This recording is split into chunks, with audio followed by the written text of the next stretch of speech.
What do you think of this new AIAA stuff? I'm guessing that means AI Automation Agency. I like it. I do like it. I'll tell you the problem though. If you don't know this, you can't know that. You can't use AI at a high level unless you know the foundational processes that AI intends to help. So a lot of people are making this huge fundamental error right now thinking, I'm just going to hop into AI like that's a new niche. No, that's a new layer. That's not a niche, that's a layer. Okay? That's not a niche, that's a layer. AI is a layer. Layers are amazing. Layers are cool. Layers give depth. Photoshop was based on layers.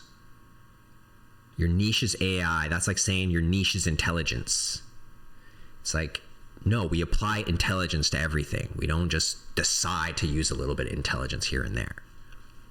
Well, some people do. SMMA and SaaS being dead. No. Those are so different. SMMA is dead because social media is now paid social and requires much more than static images being automated to multi-channels. That's level one. Level one, not layer, level.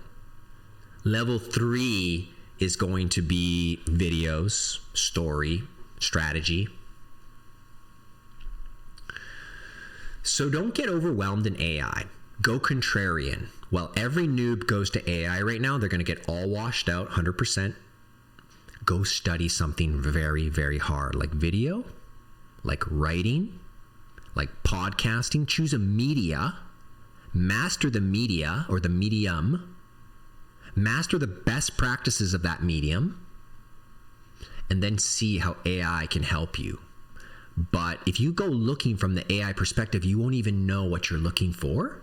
And somebody else will just copy you.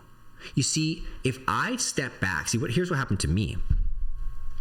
This year, AI caught me off guard. It was so much better than I imagined when I opened up ChatGPT 4 that I really had to take a step back. As someone who's a pioneer, as someone who's a visionary, you can sometimes get really clear ideas about the future. And what I can tell you is online courses are going to be great for the next couple of years, but in 5 to 10 years, the way people learn will change. I believe that. I believe that humans are really deep down inside a bit against AI. And so there'll be this pendulum swing of, okay, AI is so exciting, get the hell away from me. I need that efficiency. I can't stand my AI agents anymore. It'll just be like that for a while. Okay. And that's enough of that. I just discovered that, you can't go into AI this year. You actually have to go deeper into what makes you human, and then you can come back to AI. Okay? It's as simple as that. Every person felt the urge to learn about AI, and that's great. I did too. But you should not build your business on AI, especially if you're a ChatGPT rapper. I mean, that's not 50 Cent stuff. That's coding stuff, okay? A rapper meaning, I just put GPT below my app and it's just using GPT. That is not a business. That'll be erased.